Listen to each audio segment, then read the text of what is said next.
Di sini sebenarnya aku ada rekomendasi ya, buku dan web yang bisa kalian gunakan buat belajar SBMPTN.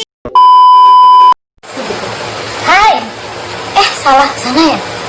Hai, kembali lagi bersama Chania, cewek teknik yang strong.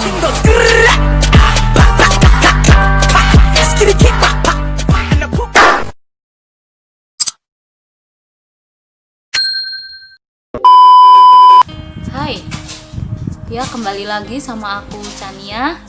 Jadi kali ini aku mau share ke kalian tentang gimana sih dulu aku bisa lolos ke SBMPTN. Oke, jadi buat kalian ya yang nggak lulus SNMPTN, kalian nggak sendirian guys. Aku juga, kita senasib.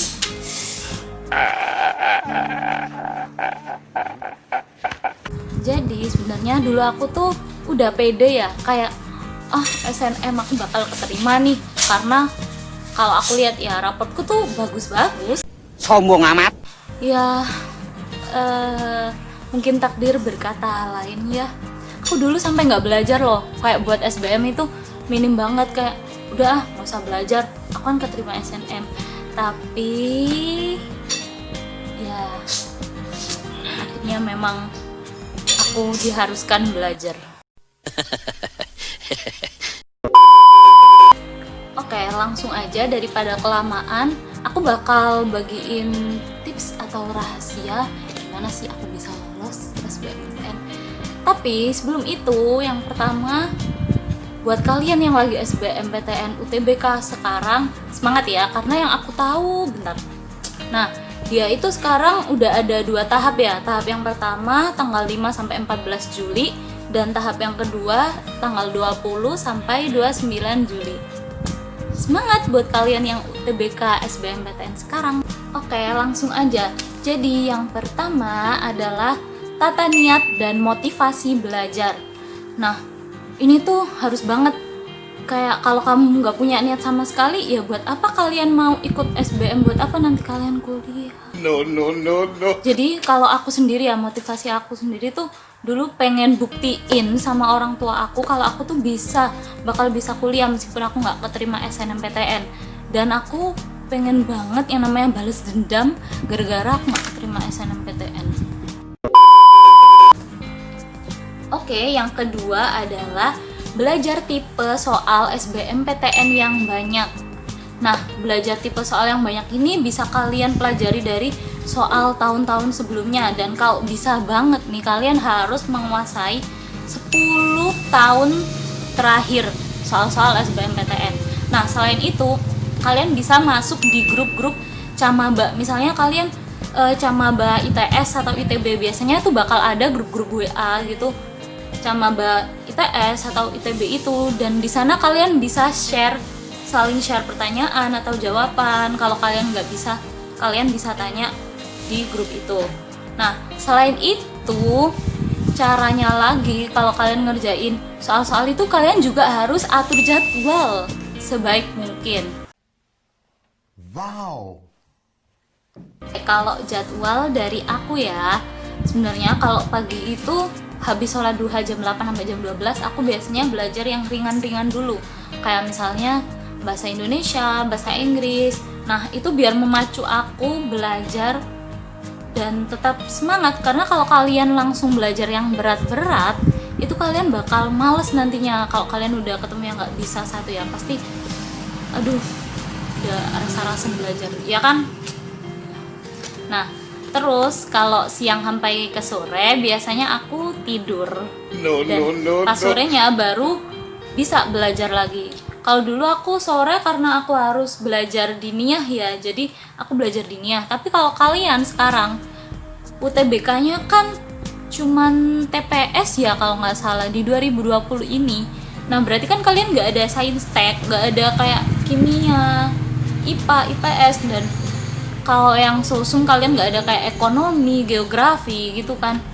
Nah, kalian bisa isi tuh sekarang buat sorenya kalian belajar seperti pola-pola bilangan, deret bilangan, itu kan masuk di TPS. Oke, nah kalau malam kalian juga bisa isi yang udah masuk ke berat ya, misalnya kemampuan kuantitatif, kayak kalian problem solvingnya itu di kemampuan kuantitatif itu kalian bisa asah ketika malam itu. Dan jangan sampai malam kalian tidurnya kemalaman ya, karena aku dulu tidurnya nggak pernah kemalaman. Biar apa? Biar aku bisa bangun pagi, dan bangun pagi itu benar-benar waktu yang fresh untuk kalian menghafal atau belajar.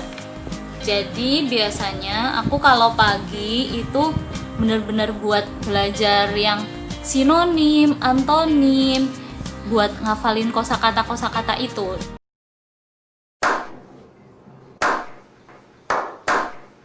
Karena itu bakal berguna banget, apalagi kalian 2020 ini cuman TPS.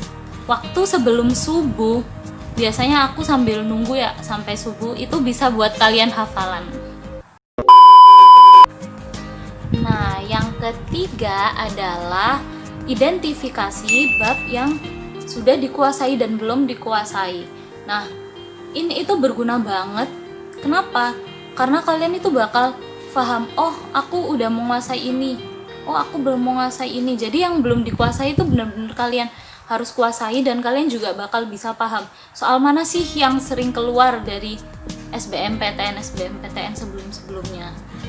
Dan di sini sebenarnya aku ada rekomendasi ya, buku dan web yang bisa kalian gunakan buat belajar SBMPTN. Nah, buku pertama itu kalian pasti banyak yang tahu, yaitu Wangsit. Nah, Wangsit ini benar-benar dia pelajarannya itu kayak dipisah-pisah. Misalnya buku TPS itu sendiri, buku fisika sendiri, matematika sendiri. Jadi kita benar-benar fokus ngerjainnya, dan kita bisa ngerjain soal dengan berbagai macam variasinya. Terus yang kedua ada The King SBMPTN yang nggak kalah menarik ya, tapi bedanya kalau buku ini tuh benar-benar jadi satu, jadi dia semua pelajaran SBMPTN itu jadi satu, setebal itu. Terus yang ketiga ada platform web dan aplikasi namanya Zenius. Nah, kalian pasti tahu kan Zenius, ada di sini nih. Nah, dia juga udah ada aplikasinya, dan biasanya itu dibantu dengan video dan cara penyelesaian soal yang bisa atau mudah dipahami. Lalu yang nomor 4 itu ada itu loh, aplikasinya SBMFA. Ya, Ruang Guru. Nah, Ruang Guru ini juga banyak menyediakan cara belajar dan soal-soal yang kompatibel banget buat kita yang lagi belajar SBMPTN. Oke, yang keempat adalah kalian harus sering ikut-ikut tryout. Nah, gunanya tryout sendiri tuh apa sih? Dulu itu aku sering tryout 2 minggu sekali malah, dan gunanya itu kelihatan banget. Kita bisa mengukur kemampuan kita dengan potensi saingan-saingan kita. Jadi kita bisa berbenah diri. Oh, sekarang aku segini, besok aku harus segini, gitu. Dan ketika kalian try out, kalian tuh harus sudah berpikir aku sedang mengerjakan UTBK SBMPTN. Jadi kalian bakal benar-benar serius ngerjainnya, dan kalau bisa ya kalian harus ngerjain semua soal, karena yang aku tahu di tahun 2020 ini gak ada sistem minus lagi, dan itu bisa kalian gunakan untuk mengerjakan semua soal. Dan jangan lupa lagi adalah time management. Jadi aku punya rahasia lagi nih untuk time management. Aku dulu setiap kemana-mana kalau ada kuis ataupun tryout atau ulangan itu jangan lupa bawa jam tangan guys. Ini nggak pakai ya. Jangan lupa bawa jam tangan. Aku nggak pernah lupa, karena itu adalah kunci kesuksesan aku juga di situ. Nah, jadi gini caranya. Kalau kalian sekarang TPS aja kan ya, dan yang aku tahu di 2020 ini itu belum diberitahu banget sistem poin-poinnya dan waktunya. Jadi kalau kalian nanti udah dikasih waktu, misalnya nih untuk kemampuan kuantitatif itu waktunya 80 menit dan soalnya ada 40. Nah, caranya adalah langsung aja 80 bagi 40 adalah 2 menit. Jadi kalian kerjain per soal maksimal 2 menit. Nah kalau kurang ya alhamdulillah. Nah kalau udah per soal itu kalian udah ngerasa lebih dari 2 menit dan kalian stuck di situ, tinggalin aja ke soal selanjutnya. Jadi semua soal bahkan kalian jamah. Dan kalau semua soal udah bisa dijamah, nanti tinggal yang gak bisa-bisa kalian kerjain terakhir. Dan biasanya kalau ngerjain terakhir itu pasti kalian bakal tiba-tiba dapat inspirasi dari Tuhan. Kalau aku dulu gitu. Dan biasanya aku pakai cap-cip-cipnya Bismillahirrahmanirrahim. Nah itu nggak boleh ditiru ya, tapi itu bisa sih ditiru kalau benar-benar udah mepet di waktu-waktu terakhir ya. Kalau bisa kalian yang pertama usaha dulu ya, usaha itu benar-benar nggak boleh lepas. Dan time management tadi jangan lupa. Nah buat platform tryout sendiri, aku juga punya rekomendasi nih buat kalian. Ada yang pertama ada Cerebrum. Kalian pasti tahu kok Cerebrum. Aku yakin karena ini benar-benar udah banyak yang mendunia dan dia itu murah banget dan udah ada aplikasinya nih Cerebrum. Terus yang kedua juga ada yang namanya UTBK_SBMPTN. Dia banyak mengadakan tryout gratis juga, jangan salah. Nah buat kalian kalau misalnya tryoutnya sekarang masih ada sambil nungguin kalian, kan ini per tahap ya. Kalau buat kalian yang belum, kalian masih bisa ngerjain tryoutnya. Terus yang terakhir, yang ketiga ada lagi namanya Pahamify. Nah, Pahamify sendiri ini juga sudah ada aplikasinya yang kalian bisa download di Google Apps dan kalian bisa ngerjain soal-soal tryout dari sana. Oke, ini yang terakhir, yang kelima adalah ikhtiar dan doa. Nah, kalian di sini bisa doa menurut agama masing-masing dan karena aku Islam, aku selalu dulu ya, kalau ini rahasia aku juga, aku tuh selalu nikung saingan aku. Sampai sekarang udah berhasil kan. Sombong amat. Aku selalu nikung saingan aku dengan berdoa dan bermunajat di sepertiga malam. Oke. Jadi itu adalah rahasiaku, sepertiga malam guys. Kalian bisa sholat tahajud, sholat sunnah, dan sambil nunggu sampai subuh itu biasanya aku bisa hafalan-hafalan kayak antonim, sinonim, atau analogi-analogi gitu sih.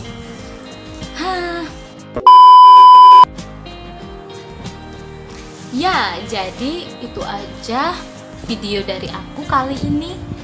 5 rahasia aku udah aku ungkapin semua ya. Jadi buat kalian yang ikut UTBK SBMPTN 2020 ini tetap semangat, dan buat kalian yang masih kelas 11 mau naik ke kelas 12 jangan lupa belajar. Belajar tuh nggak harus pas kelas 12 ya. Pas kalian kelas 11 mau kenaikan itu kalian udah bisa nyoba soal TPS. Nah, TPS sendiri itu kan masih baru, kalian bisa coba soal-soal TPA yang tahun-tahun lalu. Jadi jangan putus harapan guys. Buat kalian yang tidak keterima SNMPTN, masih ada SBMPTN, kalian harus semangat dan kutunggu ya kalian di univ-univ tercinta kalian. Buat kalian yang suka, jangan lupa like, comment, dan subscribe. And now time to see you.